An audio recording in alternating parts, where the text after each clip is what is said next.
இன்றைக்கி நம்ம ஹெல்த்தியான கஞ்சி எப்படி வைக்கலாம்னு சொல்லி பார்க்கலாமா. இப்போ நான் ஒரு பாத்திரத்தில் 3/4 கப்பு நான் சிவப்பு அரிசி பெரிய அரிசி எடுத்துருக்கேன். நீங்கள் எந்த ரைஸ்னாலும் இதில் எடுத்துக்கிடுங்க. இது பெரிய ரைஸ்னால ஒரு 20 நிமிஷம் நான் அதை ஊற வைக்கிறேன். அதுக்கப்புறமா குக்கரில் தண்ணி வச்சுருக்கிறேன். அது நல்லா கொதித்த பிறகு நம்ம ஊற வச்ச அரிசியை நம்ம இதில் ஆட் பண்ணலாம்.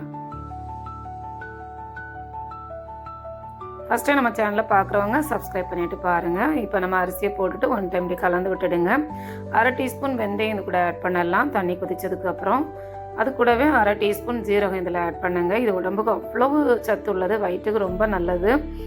இப்போ இது கூடவே 2 பெரிய வெள்ளைப்பூண்டு அதை நான் இந்த மாதிரி உடச்சி சின்னதாக கட் பண்ணி இதில் ஆட் பண்ணுறேன். இதையும் போட்டுட்டு நல்லா கலந்து விட்டுருங்க. இப்போ இதை நம்ம மூடி போட்டு நம்ம வந்து ஒரு 5-6 விசிலுக்கு நான் இதை வேக வச்சு எடுக்கிறேன்.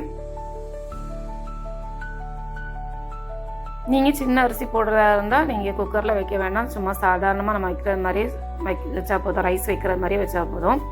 இப்போ பாருங்கள், எனக்கு இன்னமும் அதில் தண்ணி அதிகமாக இருக்குது. இன்னும் நான் ஒரு 10 மினிட்ஸ் இதை நல்லா இன்னும் கொஞ்சம் கூட கொதிக்க வைக்கிறேன் பாருங்கள். அந்த கஞ்சி கொஞ்சம் எனக்கு திக்காக வருது. இன்னும் கொஞ்சம் கூட நல்லா வெந்து வரும்போது 1 கப் தேங்காய் பால் நான் இது கூட ஆட் பண்ணுறேன். ஆட் பண்ணிவிட்டு நல்லா கலந்து விடுங்க. தேங்காய் பால் விட்டுட்டு அது நமக்கு ஒரு 5 நிமிஷம் கொதிக்க விடுங்க. இப்போ இது கூடவே கஞ்சிக்கு தேவையான உப்பு நம்ம இதில் ஆட் பண்ணலாம். ஒரு 5 மினிட்ஸ் நல்லா கொதிக்க விடுங்க. பொங்கி சிந்தாமல் பார்த்துக்கிடுங்க. கலந்து விட்டுடுங்க.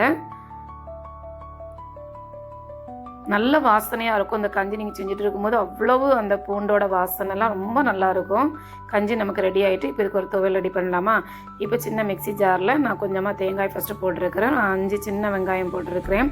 ஒரே ஒரு வெள்ளை பூண்டு அதை பொடியாக கட் பண்ணி இதில் ஆட் பண்ணுறேன். அப்புறமா 1/2 டீஸ்பூன் ஜீரகம் இதில் ஆட் பண்ணுறேன். அதுக்கப்புறமா ஒரு சின்ன துண்டு புளி அதை நான் இதில் ஆட் பண்ணுறேன். ஒரு புளியங்கொட்டை அளவுக்கு புளி இதில் ஆட் பண்ணியிருக்கிறேன். அப்புறமா கொஞ்சமாக கருவேப்பிலை. இப்போ இதுக்கு தேவையான அளவு உப்பு நம்ம இதில் ஆட் பண்ணலாம், துவையலுக்கு தேவையான அளவு. அதுக்கப்புறமா வந்து காரத்துக்கு ஏற்ப மிளகாய்த்தூள் இதில் ஆட் பண்ணிவிடுங்க. மிளகாய்த்தூளும் ஆட் பண்ணலாம், பச்சை மிளகாயும் நீங்கள் ஆட் பண்ணிவிடலாம், அது உங்கள் ஆப்ஷனல் தான். அதுக்கப்புறமா நம்ம கொஞ்சமாக தேங்காய் அதில் போட்டுட்டு அதுக்கப்புறம் கொஞ்சம் 2 ஸ்பூன் அளவு தண்ணி விட்டு இதை மூடி போட்டு நம்ம அரைச்சி எடுத்துடலாம். குறைப்பாகவே துவையலுக்கு அரைச்சி எடுங்க. இப்போ நம்ம அரைச்சி எடுத்துகிட்டு வந்துட்டோம் பாருங்கள். சூப்பராக துவையல் ரெடி ஆகிட்டு இப்போ நான் கஞ்சியை வந்து பிளேட்டில் எடுத்து வைக்கிறேன் பாருங்கள். சூடான நல்ல வெள்ளைப்பூண்டு வாசனையோட கஞ்சி நமக்கு ரெடி ஆகிட்டு. இது வீக்லி ஒன்ஸோ 2 வீக்ஸ் ஒன்ஸோ இந்த மாதிரி கஞ்சி நீங்கள் செஞ்சு பிடிச்சி பாருங்கள். சூப்பராக இருக்கும். ஃபஸ்ட் மறக்காமல் நம்ம சேனலை சப்ஸ்கிரைப் பண்ணுங்கள், லைக் பண்ணுங்கள், ஷேர் பண்ணுங்கள். தேங்க்யூ.